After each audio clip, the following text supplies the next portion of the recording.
move of the year.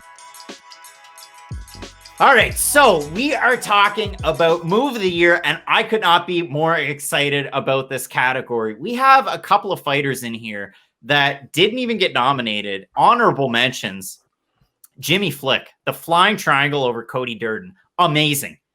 He wasn't winning that fight at that point. Threw that one up. I jumped out of my seat. I thought that it was great. Hamza Chimaev knocking out Gerald Meerschaert. One punch. See you later. That's definitely deserving a move of the year, but it's not even in our top 5. Jordan Levitt slam over Matt Wyman. I mean, I was afraid for Matt Wyman's life. That's not a joke. Like, I'm dead serious. That was scary stuff. And for Jordan Levitt to do that in an MMA fight, unprecedented, unrivaled, great one. Aaron Pico over John DeJesus. I don't know if I've seen somebody go full extension in a right hand since the Iceman before the Tito Ortiz 3 fight. So Aaron Pico coming back with Bellator, amazing stuff. Keeping it with Bellator, though, and for our nominees, AJ McKee did a submission that nobody's ever seen before over former champion in Darian Caldwell. The guy's still undefeated, and if you ever had any questions about AJ McKee coming into this tournament, the guy continues to prove the doubters wrong. Amazing stuff. McGregor shoulder strikes, though they didn't finish the fight. Amazing stuff. From Hot Rod John Franklin, who's turned even more red as the show's gone along, Mamed Khalidov over Scott Askham. I got to whet your appetite there. That jumping switch kick, like, I still can't fathom it. It's a shame, though, that happened on the same day when Joaquin Buckley knocked out Impa Kasanganay. And oh, by the way, Cody Garbrandt, again, you talk about that sweet sound of a baseball hitting a baseball bat. Cody Garbrandt's full spin into poor Raphael Assuncao right at the end of the round. Ding. And then Keith Peterson's in there waving it off. And whether or not he smelled like cigarettes or booze, I don't know. But that was a great comeback for Garbrandt, a great finish.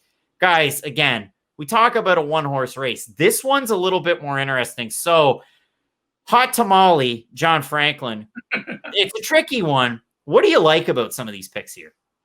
I've been listening to a lot of Red Hot Chili Peppers lately, so I'll defer to that as the nickname. For me, it's a 2-horse race. I mean, there's the obvious one. To me, it's one of two things. What sort of ripple effect does the move have? Like, is it a meme? Is it all over Twitter? Is it all this stuff? That's Buckley. What do you feel in the moment? When Cody Garbrandt got that knockout, you're like, oh my God, this guy's back. Like I thought there was no chance he was going to win the fight. I was reaching the point where I started to worry about his own safety, and then we get the knockout. So for me, it came down to the two for those two different reasons.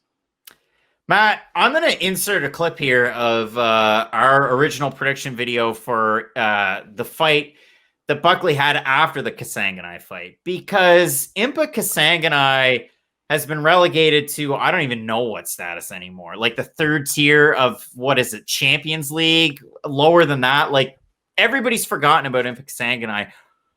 Kanye West released a track over Joaquin Buckley knocking out Impa Kasanganay. How wild is that? I have to say one thing before we give this one away.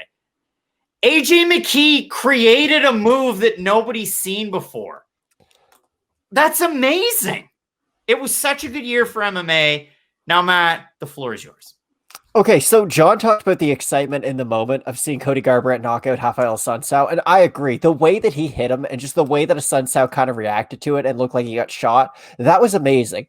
But that did not compare to the excitement I felt when I clicked on a video that Kanye West put on Twitter, and the words, "Oh, we ain't never no joke, nah, nah, nah, knockout, nah, nah, nah, nah, nah, nah," came on, and it was just a loop of Joaquin Buckley doing a matrix spin ninja kick on poor Impa Kasanganay.